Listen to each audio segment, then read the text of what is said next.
Hello and welcome to this review of the Love on Holiday historical romance book series by Christy Carlyle.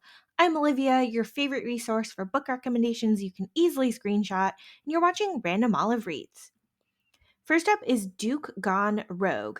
So the Duke of Ashmore has distanced himself and his reputation away from his rogue of a father as much as possible, but on the flip side has gained himself a reputation as a curmudgeon and a bore. His sister basically sends him away like, hey, get out of here, go on vacation. And so he visits one of his rundown properties in Cornwall for like this seaside holiday. While he's there, he meets Maddie, a local nursery owner who works almost as hard as he does and is part of a dozen committees in town. They start to spend more time together and soften each other's productive edges. Unfortunately, with their social class differences, they both know that they will have duties and responsibilities that will ultimately keep them apart unless someone is willing to compromise. Lady Meets Earl is book 2 of the series. Our poor guy James is being threatened by a loan shark after losing all his money from his shipping business.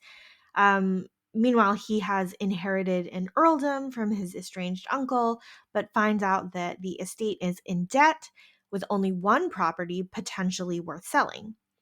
In another part of town, Lady Lucy is living with her ever helpful, nearly spinster life, and she gets invited to visit her feisty aunt for a while. While she's traveling to the estate via train, she bumps into James. They make a friendly acquaintance with each other. Except when they finally get to their destination, they find out that they've ended up at the same place. Lucy's aunt is occupying the house that James needs to sell. And while it seems like this could be a major conflict, Lucy's pretty mature about the situation and strives for transparency in communication. It's actually delightful reading about these two people open up to each other and actually communicate. And book 3 of the series is Duke Seeks Bride.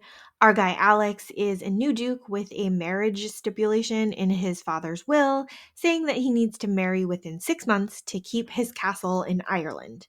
His annoyingly meddlesome aunt has tried to matchmake him with a wealthy, widowed countess and invited that countess up to the castle for a supposed equestrian charity event. The Countess sends her secretary instead, mostly to avoid the matchmaking. Evie is the ultra organized secretary who's been working with the Countess for the past 3 years, but also secretly writes romance novels in her spare time. When Evie shows up at the castle, she's super shocked to find out that everyone there was preparing for the Countess to arrive, even though a letter should have come to explain the reason for the switch. And Alex and Evie have actually met briefly once before in the Garden of the Ball, but Evie's pretty much aware of her social status and she knows that a romance between her and the Duke is fairly impossible. It's not actually impossible since this is a romance novel after all, but it does take some time for each person to realize that they really do want and need each other. This book is relatively low angst, straightforward, with a quick resolution to the external conflict. So overall, this series is not connected at all from what I could tell, and each book stands completely alone. None of the characters seem to overlap or the settings or anything like that. The general theme is that one of the characters is away on vacation, aka on holiday, from their normal routine, but it's a pretty loose theme. All the books are pretty low angst, easygoing romances. If you're looking for something light and fluffy and not too dramatic with a little bit of steam, you should pick up one of these books. Thanks so much for watching this video. Links to these 3 are in the description box. Like and subscribe so you don't miss future videos, and you can follow me on Instagram at randomolive.